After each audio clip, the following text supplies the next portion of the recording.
again, and we are going to do a wrap-up of the last 4 books that we have read together. We're a little bit behind, so we're finishing up our 3rd book. But these are the next 4 books that we want to tell you about. We have ranked them in order of our favorites to our least favorites. But we're going to start with least favorite to favorite. And our rankings are quite different. So we'll do it in order of Peter's favorites. So Peter, your 4th favorite was The Water Horse by Dick King-Smith. No, my least favorite was... Sorry. Your least favorite was The Water Horse. But even though it was your least favorite out of these 4 books, you still really enjoyed it, right? My second least favorite. Well, we'll get to that one in a minute, right? Here, you're out of the camera. You gotta scooch in.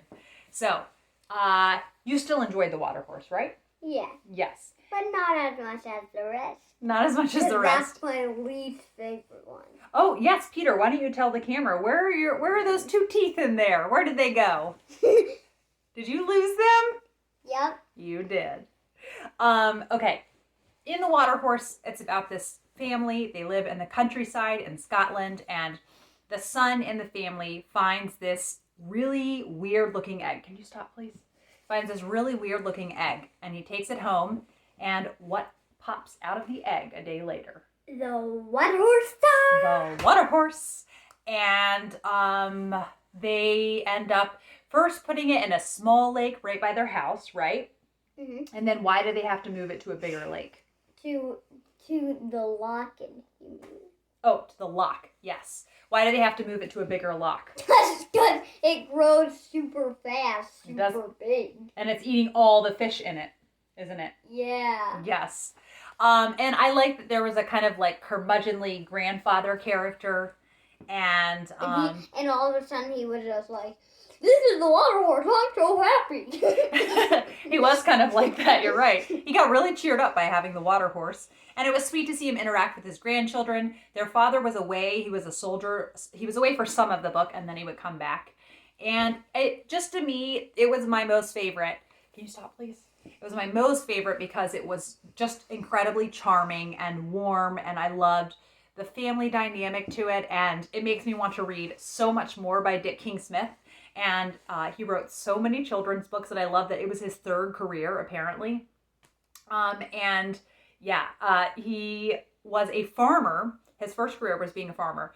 But he was not a good farmer because he was not a good businessman because he loved animals so much. So he kept buying more and more animals, but couldn't afford to keep them on the farm. So their farm went out of business.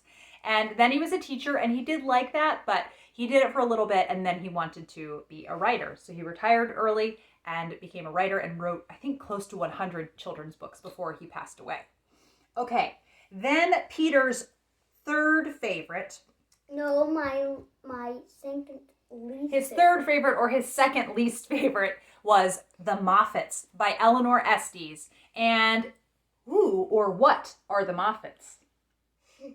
Well, they're like pretty much just like ordinary family, like on this super special house that you can like see like in all different directions from. Yeah, they have a very cool kind of lookout from their house. And they really love this house, don't they?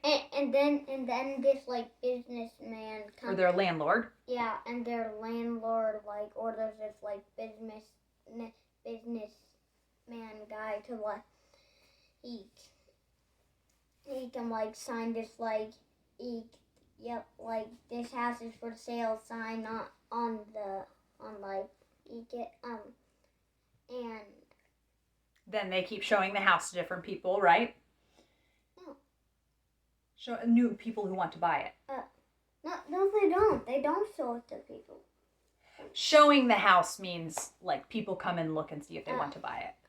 And then these super like annoying people who like are always like here, there. They keep coming, just showing up without any warning. And the kids get into lots of funny scrapes. Like remember, there's one time they drive a guy in a wagon. He's driving. He has to get to a certain place, and they tell him they'll take him. And then he falls out of the wagon partway through the drive, and then they look back, and he's not there anymore. Just some funny things. So it had a lot of humor to it. What did you want to say? In one time, there was even time when Zane, like one of the kids, it pretends to like hypnotize this other one into pretending like he's a dog, and then he's Letitia in a way because he's that kid, like because he's like part of that family who's always like here, there, up there, down here. Yes. So this was very much a 3-star read for me. I enjoyed it. It was fun, but the kids' personalities all kind of blended together. They didn't seem distinct from each other. I don't really feel like reading aloud the rest of the series. I think more of the audiobooks in the series are available, so maybe, Peter, if you wanted to listen to more of the Moffats books, you could. Oh, and my second favorite was Fraud. Yes. A retelling of the princess and the frog. Yes. This one was a 3-star read for me, both with the Moffats and Frogged. These books, they could have crept up to 4 stars if they had been shorter. Like I have a different like standard for a short children's book than a lengthy one. And this was fun. It is, like Peter said, it's a retelling of The Princess and the Frog. And you get to see her try to figure out how she can become a human again. And she also wants to become a human again without turning someone else into a frog. The witch that did the spell told her, like, the only way she can become human again is to turn someone else into a frog. And then she ends up kissing a frog, and that frog, like, pretty much turns into a double frog, and then she's human again. Yep, and that's the conclusion of it. So, you really liked it. What did you really like about Frogged? Well, pretty much I liked, like, all her adventures and stuff. There was a lot that happened to her, so that was fun, right? Yeah. Imogen, that was her name? Yeah, Princess Imogen. Princess Imogen. Wait, Princess, you'd say Imogen. You're right. She had a lot of names. And a theater troupe was involved, so maybe that is part of my, like, detractment. I don't know why. That's just a plot element I don't enjoy as much. And my favorite one was, Owls in the Family. I also really like this. This was my second favorite one. Owls in the Family by Farley Mowat. Your second favorite? Mama, make it your best favorite. It's my second favorite. So, it is about this boy, and Peter, what does he get? 2 owls. So he has these 2 owls that he gets through different circumstances. Like a tree fell down and separated them from their mother. What's up? And there is one, unlike Wall, the super good fighter, and then in one time this like big dog started chasing after him, and he pretty much ripped off the dog's ear. He did, yeah. So he was really fierce. It was fun to see and then all the dogs learned to walk on the other side of the street when Wall was outside. So it was cool to see the different personalities of the 2 owls, Walls and Weeps. And Weeps was pretty much like pretty timid, pretty mild-mannered. But it was also cool to see the owls. And guess what? Weeps even trusted a dog to protect them. Mm-hmm.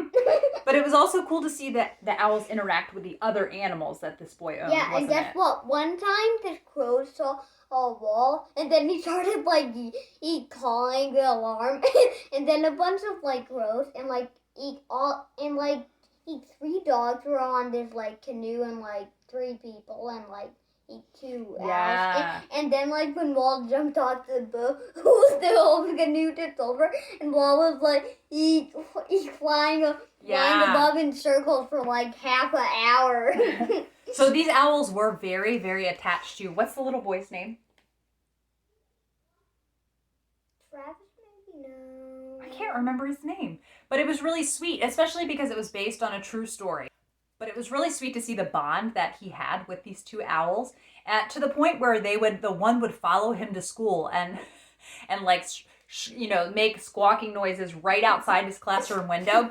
And so they figured out eventually that if they gave him food, if the mom gave him food in the kitchen while the boy went to school, then he would be okay with him being away at school. So we really enjoyed those. And right now, Peter, what are we reading? Babe. Babe by Dick King Smith. So keeping up, I really wanted to read more of his books. So we're really enjoying Babe, and we will let you know what we think of it when we finish it. Mama, wasn't there something else you were going to... Oh, what? Yeah, what are your ranks? My ranks? Okay, so my fourth... Wait a second. My fourth favorite was probably Frogged. My third favorite was the Moffats. My second favorite was Owls in the Family. What? Make it your fourth favorite. You mean my first favorite? Yeah, your first. And my first favorite was The Watercourse. Thank you as always for watching, and we'll be back to let you know about the next several books that we read together. And have a great day, everyone. Bye. Bye.